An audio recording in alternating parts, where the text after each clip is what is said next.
Hello good morning every one my dear friends. Please ನಮ್ಮ ಚಾನಲನ್ನು subscribe ಮಾಡಿ ಹಾಗೂ ಲೈಕ್ ಮಾಡಿ. ಫುಲ್ ವಿಡಿಯೋ ಸ್ಕಿಪ್ ಮಾಡದೆ ನೋಡಿ. ಎಲ್ಲರಿಗೂ ಮಕರ ಸಂಕ್ರಾಂತಿಯ ಆರ್ಥಿಕ ಶುಭಾಶಯಗಳು.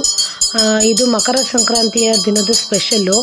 ಬೆಳಗ್ಗೆ ಬೇಗ ಎದ್ದು ದೇವಸ್ಥಾನಕ್ಕೆಲ್ಲ ಹೋಗಿ ಪೂಜೆ ಎಲ್ಲ ಮಾಡಿ ಮನೆ ಮುಂದೆ ಎಲ್ಲ ರಂಗೋಲಿ ತುಂಬ ಚೆನ್ನಾಗಿ ಸಂಕ್ರಾಂತಿ ಸ್ಪೆಷಲಾಗಿ ಕಬ್ಬು ಮತ್ತು ಮಡಕೆ ಈ ಥರದ್ದೆಲ್ಲ ಸಂಕ್ರಾಂತಿ ಸ್ಪೆಷಲಾಗಿ ರಂಗೋಲಿ ಎಲ್ಲ ಇಟ್ಟು ದೇವಸ್ಥಾನಕ್ಕೆ ಹೋಗಿ ಅರ್ಚನೆ ಎಲ್ಲ ಮಾಡಿ ದೇವರಿಗೆ ಪೂಜೆ ಎಲ್ಲ ಮಾಡಿ ನೈವೇದ್ಯ ನಿನ್ನೆ ರಾತ್ರಿಯೇ ನಾವು ಶೇಂಗಾ ಹೋಳ್ಗೆ ಮತ್ತು ಎಳ್ಳು ಹೋಳ್ಗೆ ಎಲ್ಲ ಮಾಡಿದ್ವಿ. ಹಾಗೂ ಎಳ್ಳು ಬೆಲ್ಲನೂ ಮಿಕ್ಸ್ಡ್ ಆಗಿ ಕೊಬ್ಬರಿ ಬೆಲ್ಲ ಎಲ್ಲ ಸೇರಿ ತುಂಬ ಚೆನ್ನಾಗಿ ಮಾಡಿದ್ವಿ. ಆಮೇಲೆ ಬೆಳಗ್ಗೆ ಚೌಳಿಕಾಯಿ ಪಲ್ಯ ಮತ್ತು ಏನಂತಾರೆ ಅಲಸಂದಿ ಹಾಗೂ ಚಪಾತಿ ಎಲ್ಲ ಮಾಡಿ ದೇವರಿಗೆ ಹೋಳಿಗೆ ಮತ್ತು ಚಪಾತಿ ಎಲ್ಲ ನೈವೇದ್ಯ ಮಾಡಿ ಮನೆಯಲ್ಲೆಲ್ಲ ನಮ್ಮ ಅತ್ತೆಯವರೆಲ್ಲರೂ ತುಂಬ ಚೆನ್ನಾಗಿ ಪಚಡಿ ಎಲ್ಲ ಮಾಡಿಕೊಂಡು ತುಂಬ ಚೆನ್ನಾಗಿ ಸೇವಿಸಿದ್ವಿ. ಪ್ಲೀಸ್ ನಮ್ಮ ಚಾನಲ್ ಸಬ್ಸ್ಕ್ರೈಬ್ ಮಾಡಿ. ಹ್ಯಾಪಿ ಸಂಕ್ರಾಂತಿ.